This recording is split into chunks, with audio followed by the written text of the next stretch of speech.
मंदा मुंह चू बोल जे निकले टोक दिया, चंगी माड़ी था तो मावा रोक दिया। मुफ्त चेडियां नेक सलावा लभदियां नहीं, तुर जावन एक बार ते मावा लभदियां नहीं। पेशेंस नहीं है आज के बच्चों को। अगर माता पिता कुछ कहते हैं तो एकदम से वो बच्चे उग्र हो जाते हैं, मतलब बिल्कुल भी सहनशीलता अगर देखी जाए तो उनके अंदर नहीं है। वक्त गुजरदा जांदा है, हर एक नू रोज सिखांदा है, ओ पर लखा तो कोई विरला जड़ा मुल वक्त दा पांदा है। वक्त गुजरदा जांदा है। नमस्कार, आप लोग एमईएस डिजिटल टीवी देख रहे हैं और मैं नरेश चौधरी आपका हार्दिक स्वागत करता हूं। दिन भर में हमारी कोशिश रहती है कि खबरों के साथ साथ कुछ अलग भी आपको दिखाया जाए या फिर कुछ धार्मिक कोशिश करें कि कुछ धार्मिक चर्चा भी जो है वो आप तक जो है वो साझा की जाए। और इस समय मेरे साथ विनय मुनि जी महाराज मेरे साथ समय मौजूद हैं और कोशिश करेंगे कि आज कुछ नई पीढ़ियां जो हैं, जो नया युवा हमारा है वो कहीं ना कहीं धार्मिक चीज़ों से दूर होता जा रहा है।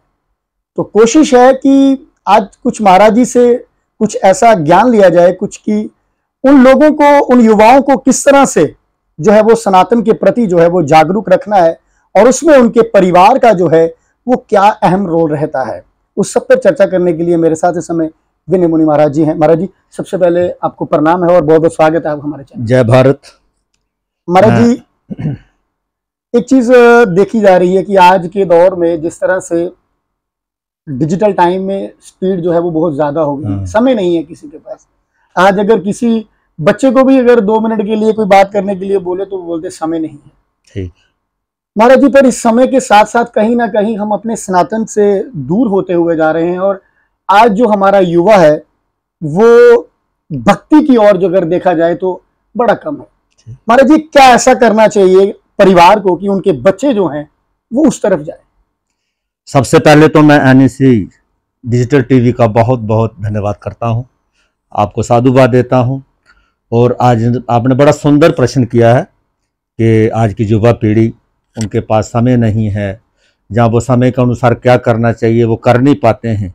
तो मैं आपके इस प्रश्न का उत्तर देने से पहले 2 लाइनें भजन की सुनाना चाहता हूँ। बिल्कुल महाराज जी, बिल्कुल। कि वक्त गुजरदा जांदा है, वक्त गुजरदा जांदा है, हर एक नू रोज सिखांदा है, ओ पर लखा तो कोई विरला जड़ा मुल वक्त दा पांदा है। वक्त गुजरदा जांदा है, लोको वक्त गुजरदा जांदा है। तो ऐसा है कि समय जो है ये बिल्कुल उस घड़ी की सुई की तरह चल रहा है, ये नदी के पानी की तरह चल रहा है, जो एक बार निकल जाता है दोबारा वापस नहीं आता है। ठीक उसी प्रकार अगर हम अपने इस संसारिक जीवन में आए तो आज के जो बच्चे हैं उनको अपने माता पिता बड़े ही मतलब प्यार से और बड़ी ही कठिनाइयों से उनको मतलब पाल पोस कर बड़े करते हैं। तो अब बात आपने पूछी कि वो बच्चे अपने धर्म के प्रति इतने जागृत क्यों नहीं। उसमें सबसे पहली वजह तो ये रही कि हमारे घरों का माहौल कुछ ऐसा हो गया कि पेरेंट्स भी आजकल सनातन से तो क्या, जितने भी अपने महापुरुष हैं या घर में जो बड़े बुजुर्ग रहते हैं उनके प्रति भी उनका जो आकर्षण, उनके प्रति सद्भाव, उनके प्रति जो व्यवहार होना चाहिए असलियत में वो हमारा अभी वो नहीं है। तो कहते हैं कि संगति जो होती है उसकी बहुत बड़ी रंगत होती है, company makes a man perfect. तो हम बच्चों को बजाय यानी कि कुछ सुख सुविधा देने के बजाय घर का माहौल पर हमारे पेरेंट्स को पहले ऐसा क्रिएट करना पड़ेगा, अपने आप को पहले अपने आप को सुधारना पड़ेगा। कि जैसे बहुत सारे लोग, हम किसी घरों में जाते हैं, लोग संत लोग जाते हैं, तो ये हमारा जो अनुभव है जिंदगी का, हमने देखा हुआ है कि वो माँ बाप अपने बच्चों को पकड़ करके लाते हैं कि भाई गुरुजी आए हैं और इनको आप नमस्कार करो। बिल्कुल, बिल्कुल। उनको जबरदस्ती करते हैं, उनको पकड़ के लाते हैं, लेकिन उसके बावजूद भी वो उस तरफ जाने के लिए नहीं जाते। उसकी वजह क्या? वो पेरेंट्स पूछते हैं हमारे जी ऐसा क्यों करते हैं। मैं कहा जी ऐसा इसलिए करते हैं कि आपने भी शायद अपने बच्चों के सामने अपने बड़ों को अपने किसी इष्ट को या किसी और को, जो भी आपके घरों में कोई बड़ा है जो आदरणीय बुजुर्ग है, आपने शायद ही उनके सामने उनको नमस्कार किया हो। तो मैं पेरेंट्स को आज के आपके इस NES जो डिजिटल टीवी है उसके माध्यम से यही कहना चाहता हूँ, खासकर पेरेंट्स को, कि वो बच्चों से जो भी अपेक्षा करना चाहते हैं पहले उसके लिए अपने आप को ढालने की कोशिश करें। वो घर में चाहे सुबह शाम 10 मिनट के लिए ही सही, लेकिन उसमें भक्ति भाव कीर्तन संकीर्तन, कि जैसे आप देखते हैं कि पहले हमारे बुजुर्ग थे, ना टीवी था, ना कोई मोबाइल था, ना कोई और कोई ऐसी कोई सुख सुविधा थी। हमारे लिए सर्व मनोरंजन का साधन थे हमारे बड़े बुजुर्ग। शाम को हम उनके पास बैठते थे, वो हमें बड़ी सुंदर सुंदर कहानियां, बड़ी हमारा जीवन खाना भी पूरा परिवार बैठ खाते थे। अब यही हो गया कि भोजन और भजन ये दोनों अलग चीजें। जिस दिन हम अगर सचमुच में अपनी पुरानी संस्कृति को, जिसको हम सनातन कहते हैं कि आदि सच जुगाद सच है भी सच होसी भी सच, है ना, तो ये गुरु नानक देव जी ने भी ये बात कही और भी संतों महात्माओं ने इसके लिए कहा कि सनातन वो चीज है जो पहले भी था, आज भी है, आगे भी रहेगी, जिसको कभी मिटाया नहीं जा सकता। बिल्कुल नहीं मिलता। तो वो ना मिटे, उसके लिए हम सबको मिल करके, हम सबको एक साथ हो करके सिर्फ और सिर्फ उन बुजुर्गों को याद करना चाहिए, जो बुजुर्गों की हम पेट पे बैठकर, उनके पास बैठकर जो बड़ी सुंदर सुंदर कहानियां, कभी राजा हरिश्चंद्र की, कभी राम की, कभी कृष्ण की, ऐसी कहानियां सुनते थे। महाराज जी, कहीं ना कहीं अगर देखा जाए तो पहले उन बच्चों को इसके प्रति लगाने के लिए हमें उस प्रति लगना होगा, हमें खुद अपने आप को तैयार करना होगा, ताकि हमारे बच्चे खुद ही चलना शुरू करें। बिल्कुल बिल्कुल, मैंने पहले यही कहा कि पहले हमें अपने घर का माहौल ऐसा क्रिएट करना है। हमने उनको जबरदस्ती नहीं करनी, हमने माहौल ऐसा तैयार करके उनको दे देना कि बच्चे खुद ब खुद आपके पास बैठे, खुद वो भजन बंदगी में लग जाएं, खुद वो आपके साथ वो पूछे कि माँ जी कौन है जी, कैसा है जी, इसकी भक्ति कैसे करनी है, जो बड़ा आ गया उसका सत्कार कैसा करना है। तो वो तभी होगा जब हम पहले बड़े उसके प्रति अपने आप को पूरा समर्पण करें। महाराज जी, मेरा अगला सवाल फिर एक रहेगा कि पेशेंस नहीं है आज के बच्चों को।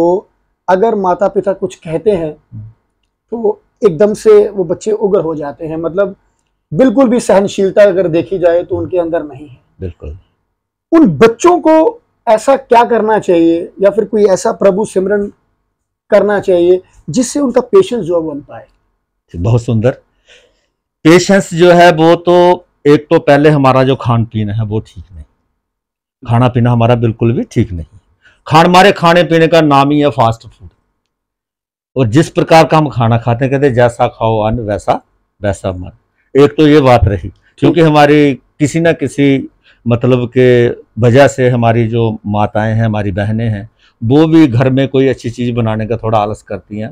माफ करना, मैं बहुत कड़वी बात कर रहा हूं, आप सच्ची बात कर रहे हैं, ठीक है। उसमें वो भी है, उसमें भी अगर बच्चा को उसको किसी चीज मांगता है तो वो भी अपना पर्स खोल के 10-20 रुपए दे के उसको छुटकारा कराती है कि जाओ बाजार से, मुझे डिस्टर्ब ना करे, है ना। तो उसमें उसका ध्यान ज्यादा रहता है, उसमें मोबाइल को ज्यादा टाइम देने की वजह से हम अपने बच्चों को टाइम नहीं दे पा रहे हैं। और वही देख देख के और बच्चे भी आज पूरी तरह मोबाइल में, यानी कि मुझे तो कहीं ऐसा लगता है कि मोबाइल इससे ही हमारे सारे रिश्ते जुड़ गए हैं।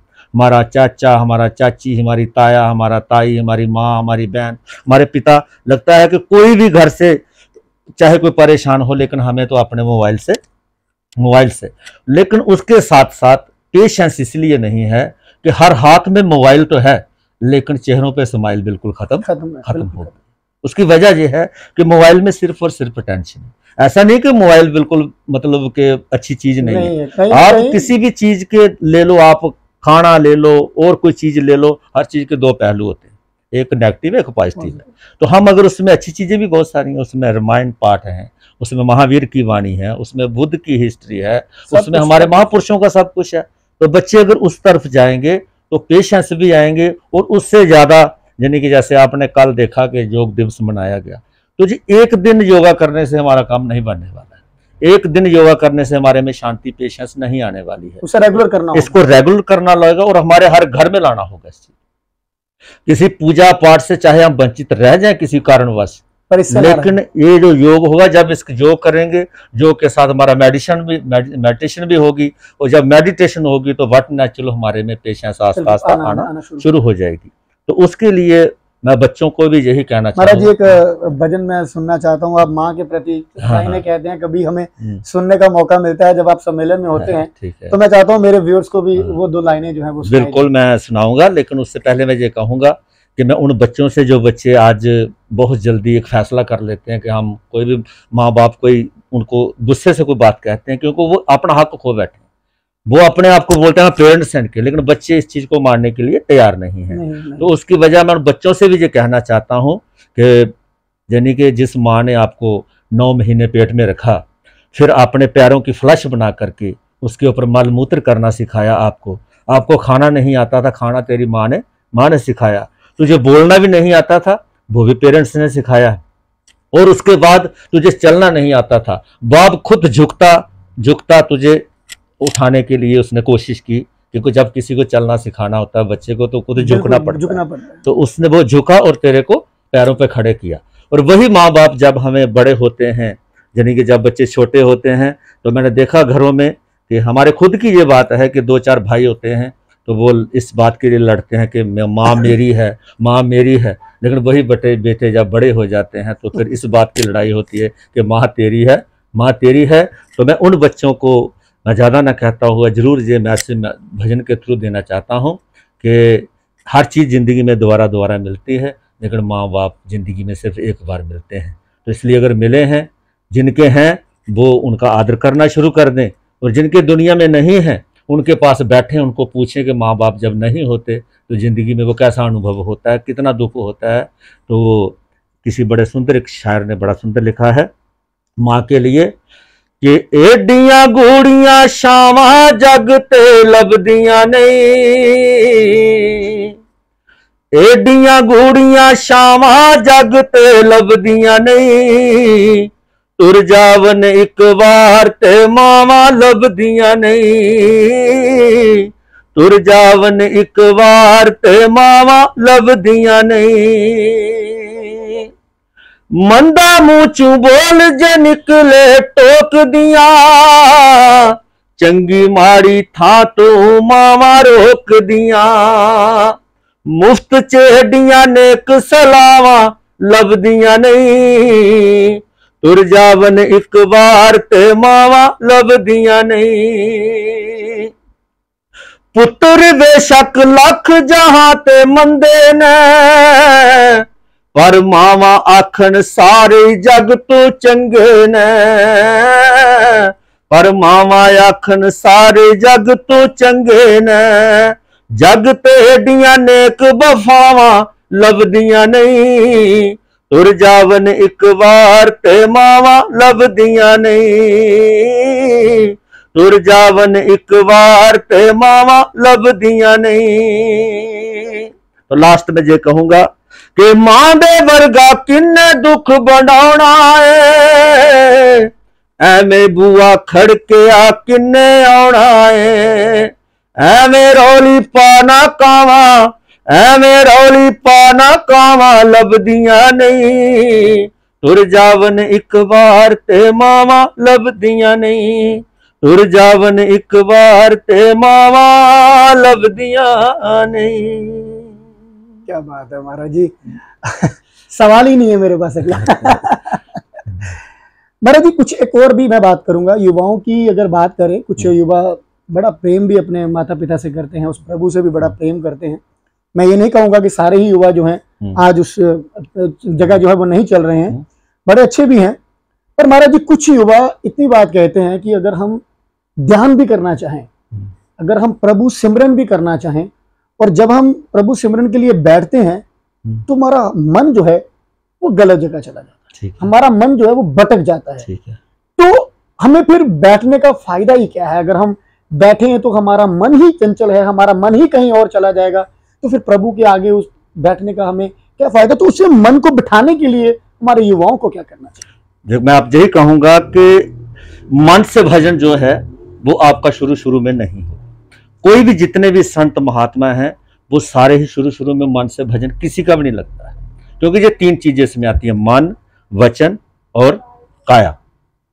एक हमारा मन है, एक हमारी वाणी है और एक हमारा शरीर है। लेकिन शुरू में अगर मैं सबसे यही कहूंगा कि सर्वप्रथम पहले आप अपने काया से, अपने शरीर से मतलब के मेडिटेशन करें, वहां बैठें, यानी कोई एक आसन, चाहे आप अर्ध आसन में बैठे, चाहे पद्म आसन में बैठे, अर्ध पद्म आसन में बैठे, चाहे सोफे में बैठे, चाहे ध्यान भटक भी जाए तब भी भटक भी जाए, यानी एक संकल्प करना है। पहले आदमी में संकल्प शक्ति चाहिए कि मैंने आज 15 मिनट बैठना है, तो बैठना है। मन आपका भागेगा, आपको उसको दृष्टा बन के देखना है कि वो क्या करता है, कहाँ भागता है।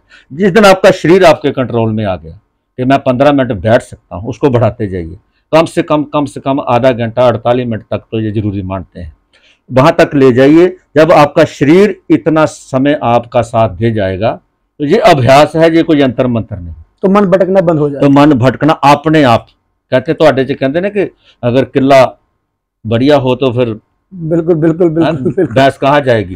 वही ये घोड़ा है।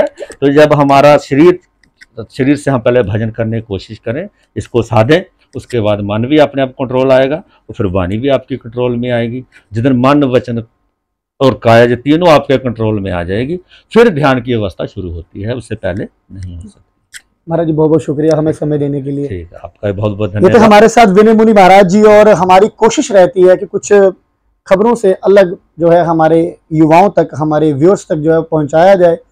और आज महाराज जी से बड़ा अच्छा लगा बात करके। कोशिश करेंगे आने वाले दिनों में महाराज जी के आश्रम में भी है, वहां पर भी जाकर हम दृष्टि एक देंगे, और वहां पर भी जाकर एक महाराज जी की बारे में ज्यादा चर्चा उस दिन करेंगे। उस दिन युवाओं की बात करते हुए महाराज जी की अगर डॉक्यूमेंट्री की बात करें तो वो आपके तक साझा करेंगे। और हमारी कोशिश रहती है कि ये युवाओं के हमेशा से सवाल रहते हैं जो जहन में, और जिस तरह से आज के दौर में जो हमारे युवा हैं वो कहीं ना कहीं जो है वो उस भक्ति की तरफ जो है वो कम चल रहे हैं, तो हमारी कोशिश रहती है कि हम उन तक एक ऐसा मैसेज पहुंचा पाएं कि वो उस तरफ जो है वो अपना ध्यान लगा पाएं। फिलहाल आप हमारे साथ यूं ही बने रहें, देखते रहें एन न्यूज़ डिजिटल टीवी। जय हिंद, जय भारत, जय जय। जय भारत।